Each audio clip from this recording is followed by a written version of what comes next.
Good morning, grade 4. Welcome to Sharif Private School. Today we will complete our lesson, Physical and Chemical Change of Matter. Last session we talked about physical change. What's the meaning of physical change? Physical change, it is a change in the shape of matter without any change in structure. طيب النهارده today we will talk about chemical change. What's the meaning of chemical change? Chemical change, it is a change in the shape and structure of matter producing a new substance or new substance with different properties. Again, يبقى chemical change, it is a change in the shape and structure of matter producing a new substance or new substance with different properties. ممكن يجيلي سؤال هنا شكله ازاي؟ يقول لي complete chemical change, it is a change in the space and space. يبقى shape and structure. Again يبقى shape and structure. وممكن يجيلي سؤال بشكل تاني يقول لي definition بتاع chemical change. يبقى it is a change in the shape and structure of matter producing a new substance or new substance with different properties. طب ممكن يجيلي سؤال برضو بشكل تاني يقول لي write scientific term اللي هو يديني هو it is the change in the shape and structure of matter producing a new substance or new substance with different properties. ويبقى هو عايز مني ان انا اكتب chemical change. طب نيجي ناخد example عليها علشان نفهم يعني ايه chemical change. لما يجي نعمل burning of paper or any matter as wood, sugar, ادي شكل البيرنينج اوف بيبر. البيبر زي ما انتم شايفينها كده الكولر بتاعها كان وايت. طب ما بعد ما عملنا لها بيرنينج بقت اش وبقى الكولر بتاعها لونه بلاك، يعني اتغيرت تماما. تشينج ان شيب اند ستراكشر، يعني هي اتغيرت في الشكل وكمان في الخصائص بتاعتها، البروبرتيز بتاعتها، بقت حاجه جديده خالص، بقت نيو سبستانس. example number 2 producing of yogurt from. احنا عارفين طبعا بابا لما في البيت بيجيب لنا الميلك عباره عن ليكويد ولونه الكلر بتاعه وايت. طب لو احنا عايزين نعمل منه producing of yogurt، اليوجرت ليها ملمس تاني خالص اللي هو السيمي ليكويد، وهيبقى سبستانس جديد تماما، هيبقى نيو سبستانس غير الميلك. يبقى احنا كده عملنا chemical change عشان عملنا change of shape and structure. كان ميلك بقى يوجرت زي ما احنا شايفين كده ده شكله. طب example number 3 rusting of iron.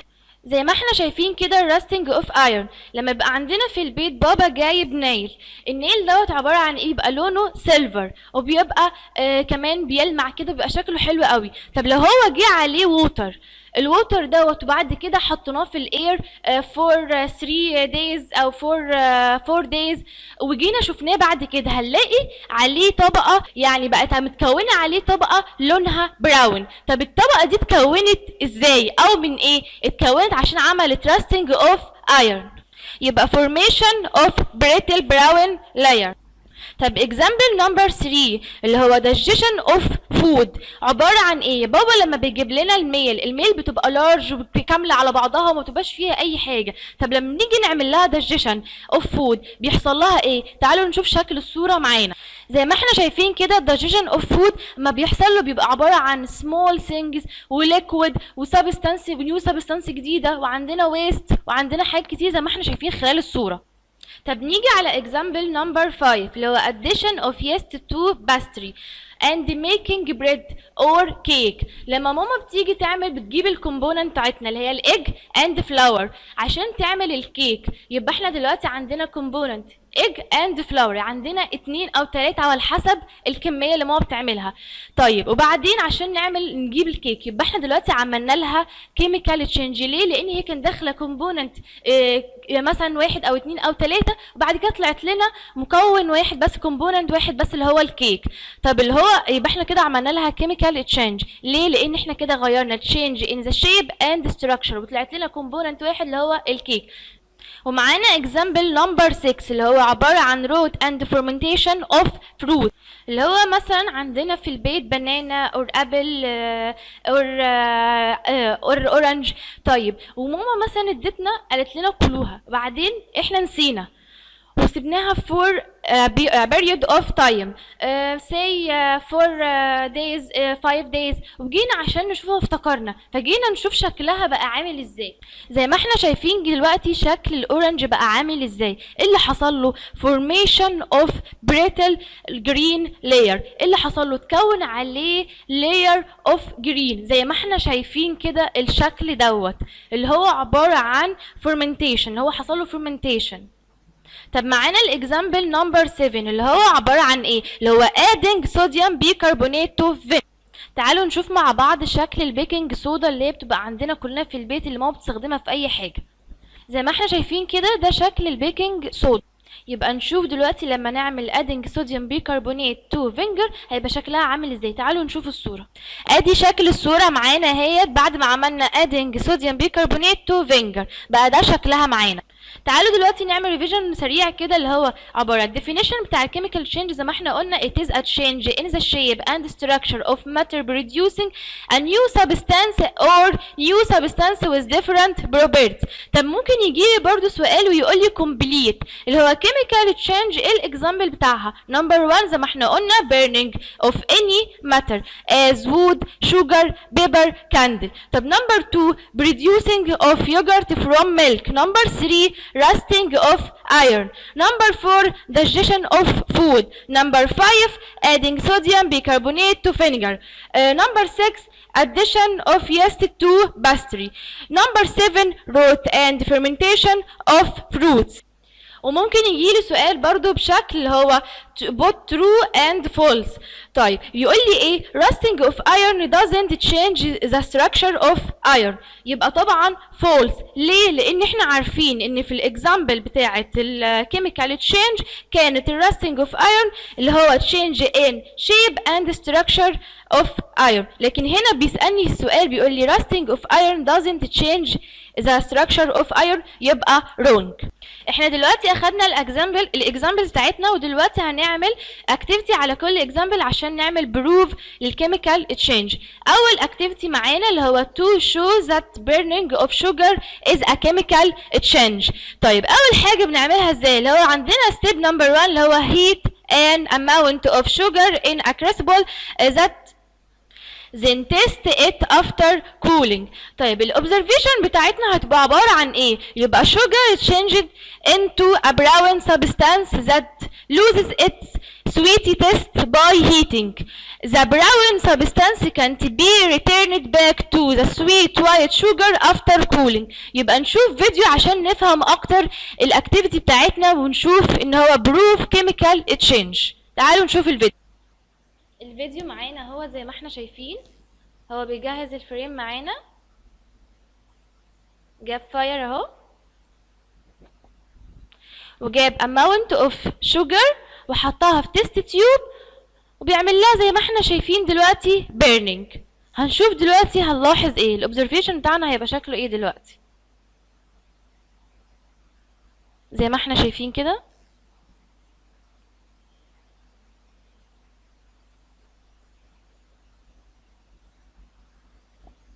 الشوجر الكالر بتاعه بقى تشينج اهو. يبقى الاوبزرفيشن بتاعنا sugar changed into a brown substance زي ما احنا شايفين كده بقى لونه براون that loses its sweet taste by heating. دلوقتي كده احنا عملنا بروف ان هو ال burning of sugar is a chemical change. ليه؟ لان اول حاجة change of shape الشيب بتاعه والcolor بتاعه كمان والstructure and structure of sugar and loses its sweet taste by heating. The brown substance can't be returned back to the sweet white sugar after cooling. ما ينفعش نرجعه تاني لكن ينفع بس ان احنا نغير فيه تشانج في الشيب والستراكشر. عشان كده الكيميكال تشينج.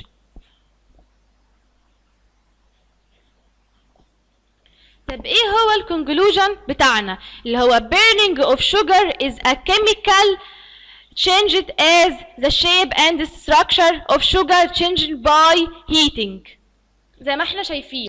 طب ممكن يجي يقول لي give reason burning of sugar is a chemical change. يبقى لما يجي يقول لي give reason burning of sugar is a chemical change، هقول له ليه؟ هقول له because burning of sugar it changes as the shape and the structure of sugar changes by heating. يبقى تاني لما يجي يقول لي give reason burning of sugar is a chemical change because it is the change is a shape and the structure of sugar changing by heating. طب الاكتيفيتي نمبر 2 معانا to show the rusting of iron is a chemical change. يبقى هو عايز يعمل proof للrusting of iron is a chemical change. يبقى معانا نشوف فيديو اوضح عشان نبين ازاي rusting of iron is a chemical change. تعالوا نشوف الفيديو. زي ما احنا شايفين دلوقتي الفيديو اهو جايبه عباره عن air only condition.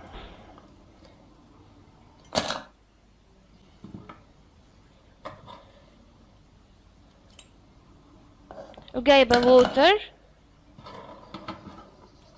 plus air وجايبه solid water plus air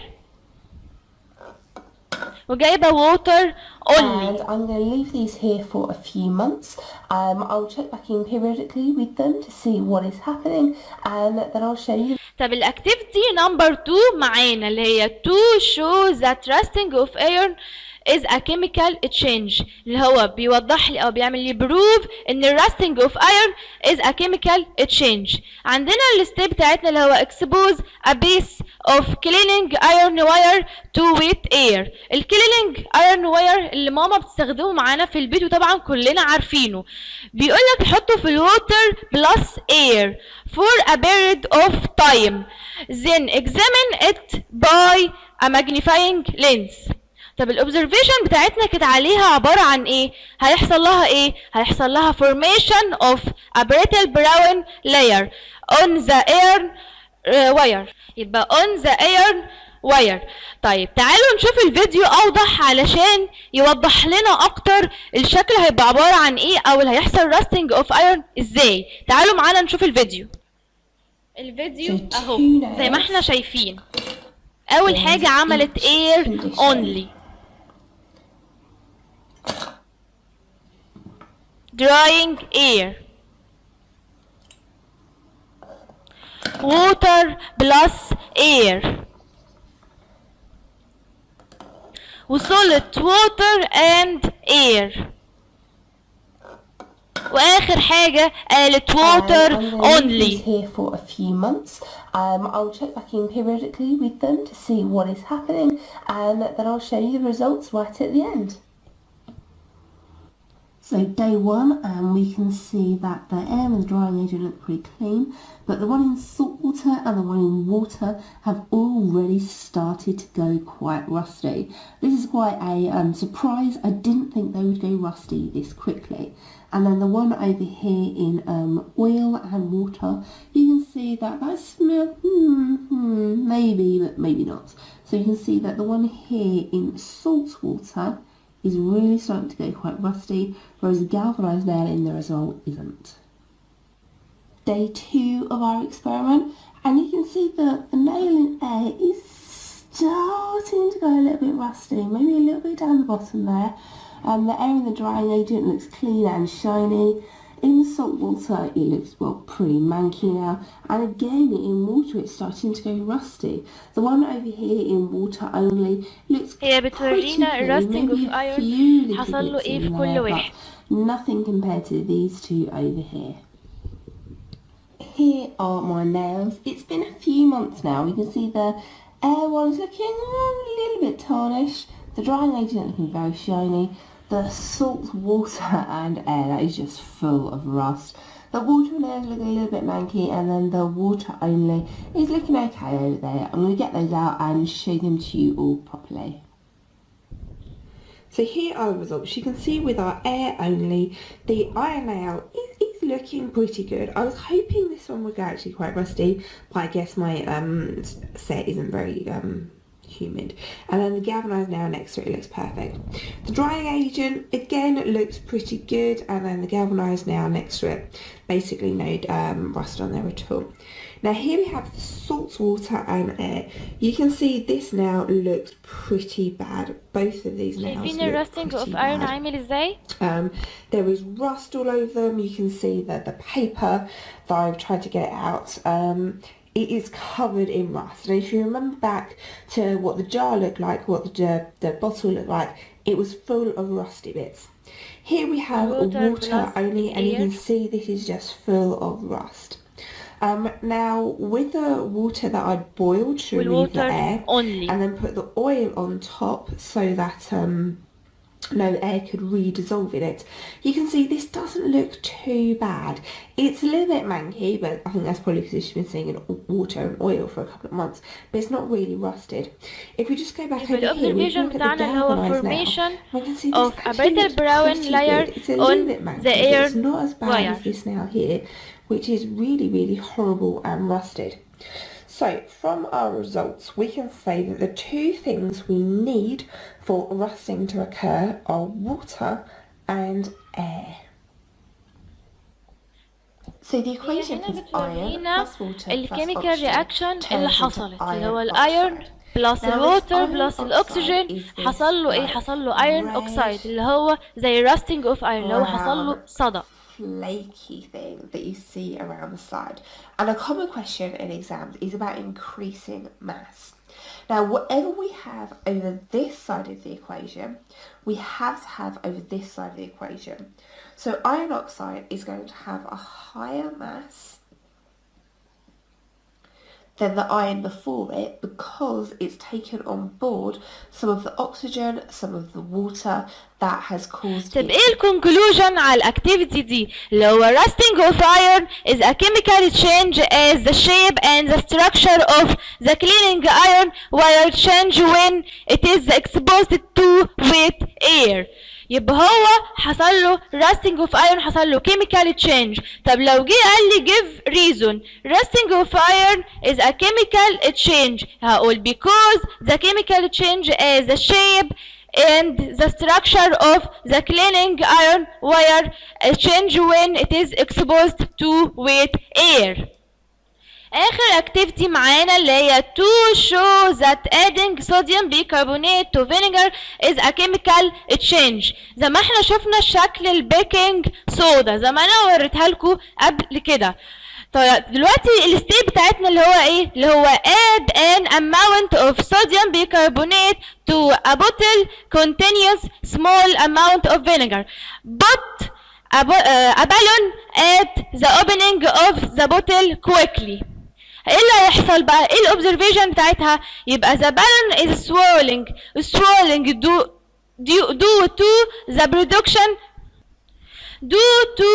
production of carbon dioxide gas. يبقى دلوقتي حصل لي نيو سبستانس اللي هو carbon dioxide gas. عشان كده اللي هو adding sodium bicarbonate to vinegar is a chemical change. طيب تعالوا نشوف الفيديو عشان نفهم اكتر. الفيديو معانا زي ما احنا شايفين كده. I can capture the gas being released in a balloon. It may even be powerful enough to blow the balloon up. First, I'll pour a little vinegar into this bottle. بيعمل amount of vinegar اهو. Then I'll add a tablespoon of baking وجايب soda بيكنج to صودا the balloon. اللي هي صوديوم بيكربونات حطها في البالون. Stretch the balloon over the bottle. Dump in the baking soda.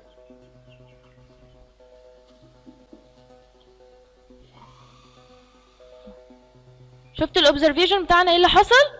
The balloon is swelling due to the production of carbon dioxide Looky here. gas. We have a balloon filled معانا with دلوقتي carbon carbon dioxide. dioxide gas.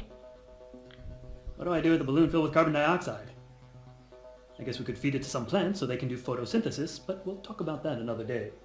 Now listen carefully. Some people might call what we just did an experiment, but it wasn't a real experiment. This was just a demonstration. An experiment is part of the scientific method. where you ask a question about how something طبعا works. زي ما احنا فاهمين gather as كده، much يبقى يجي يقول لي ايه information الكونكلوجن بتاعها، يبقى adding sodium bicarbonate to vinegar is a chemical change as their shape and structural change producing a new substance with new properties. طب ممكن يجي لي هنا السؤال عبارة عن ايه؟ give reason. adding sodium bicarbonate is a vinegar to is a chemical change. يبقى ايه الإجابة بتاعتي أو الأنسر بتاعي؟ because change is their shape and structural change producing a new substance with new properties. احنا كده خلصنا الاكتيفيتي بتاعتنا، بس عندنا نوتس كده عشان نفهمها. اول حاجه بيتكلم بيقول لك melting of candle is a physical change but while burning of a candle is chemical change. وطبعا احنا عارفين ليه حصل لها chemical change اللي هو burning because it changes the shape and structure of candle when burning. طب number 2 بيقول لك rusting of iron is formed due to the reaction between iron and both oxygen and water. زي ما احنا برضو شفناها في الفيديو وعرفنا هو ايه اللي حصل، بقت chemical change ليه وايه الكيميكال reaction اللي حصلت. بعد كده بيقول لك by burning of sugar its colors change into brown color and it loses its sweet taste and it cannot be returned back into the white color. زي ما احنا برضو شفناها في الاكتيفيتي وعرفنا ان احنا لما بنعملها burning للشوجر الكولر بتاعها change into brown color will loses its sweet taste and it can't to be returned back into the white color. طب دلوقتي احنا عايزين نعمل conversation between the physical change and the chemical change عشان نكون فاهمين الليسون بتاعنا كله بيتكلم عن ايه. اول حاجه هنتكلم في points of conversation. اول حاجه بيتكلم فيها number 1 change in the appearance. الفيزيكال change اللي هو takes place والchemical change اللي هو takes place، يبقى الاثنين similar، يبقى التو similar في اول point اللي هي change in the appearance. طب number 2 change in the structure. الفيزيكال change اللي هو بيقول لك doesn't take place لكن الchemical change takes place، يبقى هنا different. واحنا عرفنا ان في الكيميكال change in shape and structure. طب number 3 بيقول لك اديني example على الفيزيكال change والكيميكال change. الفيزيكال change احنا خدنا اللي هو melting of wax ونمبر 2 evaporation of water. طب الكيميكال change زي ما احنا خدنا 7 example 7 example احنا خدناهم 7 example. قول اي example يجي على بالك ساعتها. دلوقتي في chemical change هنقول burning of sugar وال burning of candle. وبكده احنا خلصنا الليسون بتاعنا ليسون 4 في يونت 1 اللي هو physical and chemical change. والفيديو الجاي ان شاء الله هندخل على اليونت 2.